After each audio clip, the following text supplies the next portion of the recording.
All right, let's take a look at the flop. And Tony G finally getting some action on the kings. Let's see if he wants it. Oh boy. Oh boy. Ace, ace, four. A full house for Patrik Antonius. Hello everyone, I am Jonathan Little for PokerCoaching.com, and today we have a fun hand from a high-stakes game played between Tony G and Patrik Antonius. Let's go ahead and get right to it. Tony G's got the kings again. Unbelievable. I mean, Kings. yeah, somebody's going to slip up. Somebody is bound to slip up. Yeah, I don't see anybody slipping up here. Nobody has anything. And this is going to be very frustrating for Tony G. Well, I take it back. Patrik, we've seen him make some moves with ace fours already. That's one of the hands he likes to play. What kind of history do Patrik and Tony G have, I wonder? Obviously, they were in different groups in this Premier League, but they certainly go back a few years in the top tier gambling. Top tier I would gambling. guess they haven't had a lot of history. They might have played on a high stakes cash game once or so, but Patrik is going to make the call. So we see pretty standard pre-flop play. Tony G opens the pocket kings. Antonius elects to defend with the ace-4 suited in the big blind. That is perfectly fine and standard. Huge thanks to Party Poker, by the way, for letting me use this footage. Make sure you check out their YouTube channel at youtube.com/partypokertv. They have all sorts of great live and online footage. If you like this high-stakes content, by the way, if you like seeing live poker action, do me a favor, click the like and subscribe button below. I would appreciate it. All right, let's take a look at the flop. And Tony G finally getting some action on the kings. Let's see if he wants it. Oh boy. Oh boy. Ace, ace, four. A full house for Patrik Antonius. Mike. All right, so ace, ace, four. Clearly, this is very good for Antonius. He has the super nuts, and Tony G has a marginal made hand. Flop, Antonius checks, as he should do every time on this flop. Tony G elects to check it back. This is a spot where I definitely think it's reasonable for Tony G to bet small and frequently. That said, if you do want to have some hands to check behind, pocket kings are a great hand to check behind, because if you bet and get raised, you have a very marginal bluff catcher, right? Whereas if it just goes check, check, now perhaps you've induced Antonius to bluff on the turn, and you can have a pretty easy call. You may say, why wouldn't Antonius want to bet with his full house? Don't you want to get paid? No, you just want to check, give the initial raiser every opportunity to both value bet and bluff. Whenever you lead into someone, it kind of announces that you don't really care what their range looks like. And this is a scenario where Tony G's range from early position to raise should contain a whole lot of aces, right? So Antonius should definitely not be leading here. Sometimes it's kind of tough to get paid. This is going to get ugly. I do believe that these cards are going to get shown. And I think that Zasco, who now rests on the top of Tony G's chips, might find himself out in the dog pound. Turns the six of clubs. Pretty cool turn action, maybe unexpected from most of you. This is a spot where Antonius checks again. And when it goes check, check on the flop, you should typically presume Tony G either has a very clear marginal made hand, like pocket kings, or just total trash, like 9-8 of diamonds for just airball, right? And when that's the case, you often do want to just continue betting, or you want to start betting with your very, very strong hands, because if your opponent does have pocket kings, they're not going to fold, and you want to get money in the pot, right? However, when you do have like everything blocked, like Antonius does here with the ace-4, it's always at least reasonable to put the super nuts in your checking range, because you're very, very premium, right? Like you are not worried about getting outdrawn. You're not worried about getting blown off your hand or anything like that. And so this is a spot where Antonius does opt to get a little bit tricky. He also perhaps knows that Tony G may like to run big bluffs. Maybe he does, maybe he doesn't. I don't know how Tony G plays. If Tony G does like running big bluffs or likes getting a little bit creative, give him every possible opportunity to get creative. That said, if Tony G's on the weaker and the tighter side, you definitely just want to bet. I actually discussed this thoroughly at PokerCoaching.com, and I have a free tournament tips PDF for you. Make sure you go check that out right now at PokerCoaching.com/tournament tips to download that. All right, whenever Antonius checks turn, Tony G, kind of similar to the flop, he has a very clear marginal made hand. Whenever Antonius checks twice, Pocket kings definitely get stronger. You're pretty happy about this. But at the same time, if you bet and get raised, it's miserably bad. So I definitely don't fault him for checking.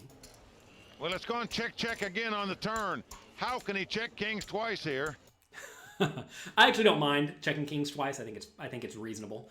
This is one of these spots where, like, in a tournament scenario especially, you have to be at least a little bit concerned with finding a way to lose a whole lot of chips, and betting the turn with pocket kings opens that door. All right, river was a 3 of clubs, and now what I want you to do is I want you to pause this video and say what you would do in Antonius's shoes. So far, it's just been a pre-flop raise. You called the big blind. Check, check, check, check, check, check. Pot's tiny. Stacks are, relatively deep. Let's say at least 40-ish big blinds or so. I'm not sure exactly what they are, but it doesn't really matter. In this scenario, if you were Antonius, would you check for the third time? Would you bet tiny, like 25% pot? Would you bet medium, like 2/3 pot? Or would you overbet and put in a 150% pot bet? Go ahead, pause the video, and quiz yourself. Committing to this interactive learning will go a long way to helping you improve your poker skills. Go ahead, do it. I'll wait for you.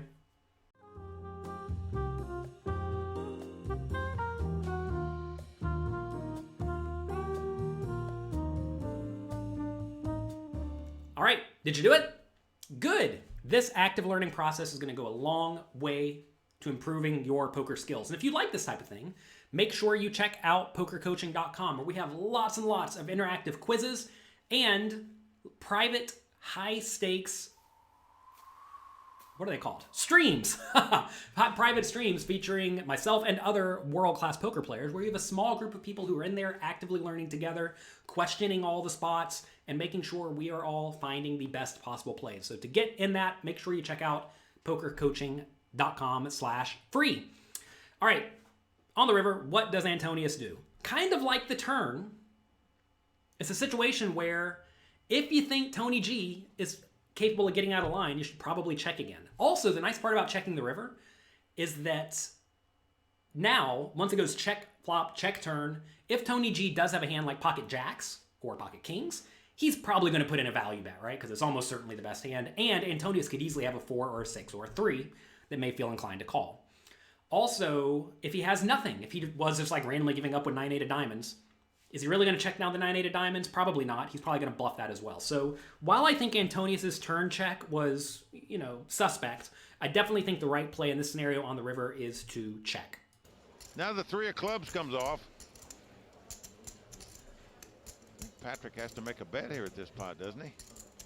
Man's checked twice in a row. He's Nice checking play. again. Checked again? Oh no! Tony G's taking the bait! He took the bait. I think it's a clear value bet with the pocket kings here. Pocket kings are almost always the best hand, but not this time. 40.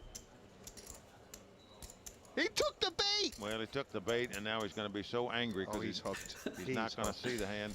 Obviously, I don't know. unbelievable that Patrik checked the 3rd time there, knowing how quick Tony G was checking behind him. This is a spot where now Antonius is going to want to put in a big raise. Again, I'm not exactly sure of the stacks remaining, but whenever Tony G bets 40K here, you want to make it like 3.5 or 4 times your opponent's bet. You want to go pretty big, because in this scenario, you are trying to essentially represent either a very, very premium hand or some kind of bluff. This is trying to pick up the pot from Tony G's, I'll call it like obviously non-nut hand, right? So if Tony G has an obviously non-nut hand, you should be trying to attack that some portion of the time. And if you only raise here with the nuts, as some weak type players do, it's like a free bet for Tony G, because he can bet, get called by a whole lot of worse hands, and then easily fold whenever you happen to have the nuts, right? But if you start bluffing in these scenarios, you're going to put your opponents in really, really nasty spots where now they have to be very cautious when it comes to even value betting with a hand like kings here, which allows you to better realize your equity, right? You get to really just play a whole lot of easier poker. So make sure you're getting in there and battling on the river. A big difference between the biggest winners in poker and the, okay winners is that the biggest winners get in there and fight on the river, whereas the okay players just don't. I mean, this could be the end of Tony. How big is Patrik going to raise right now? When he raises, Tony's going out. I promise you. And Tony's going to be kicking himself for betting here. Oh, I love Mike Sexton. He checked it twice. He just couldn't stand it a third time. He has a biography, Life's a Gamble. Check it out. It's amazing. Look at all the time. Right now, there's a quiet on the table. There's a calm, and it's only the calm before the storm. Look at Tony G. Look at this. Tony shaking his head. He knows he's been had.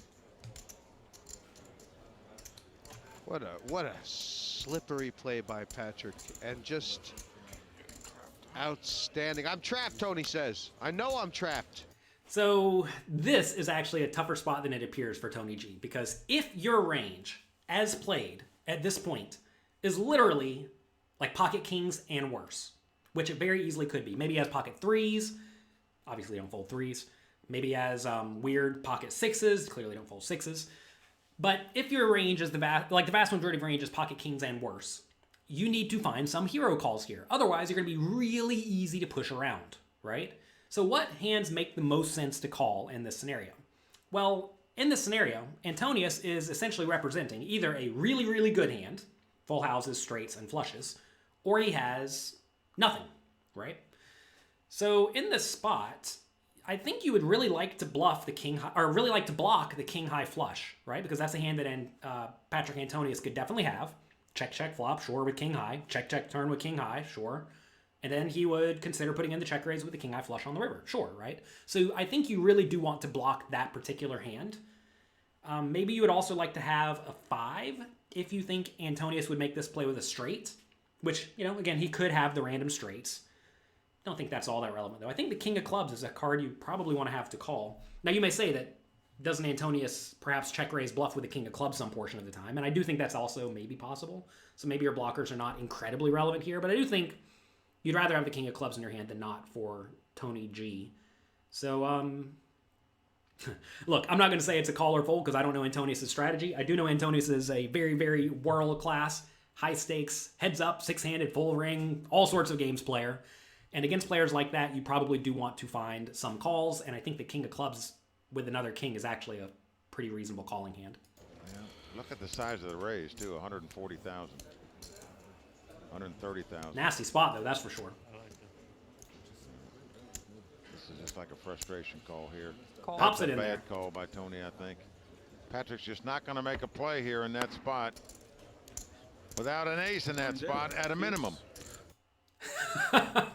That's going to be it for today. I hope you enjoyed this video. Definitely a tough spot, but it really does highlight the power of going for that triple check, right? Whenever you put your opponents in a spot where they're really comfortable value betting the river with a hand like pocket kings there, and you put that check raise in, it puts them in a miserably bad scenario. And I would venture to say that in that spot, some people actually call the river check raise way too often, in which case you mostly do that play with value hands.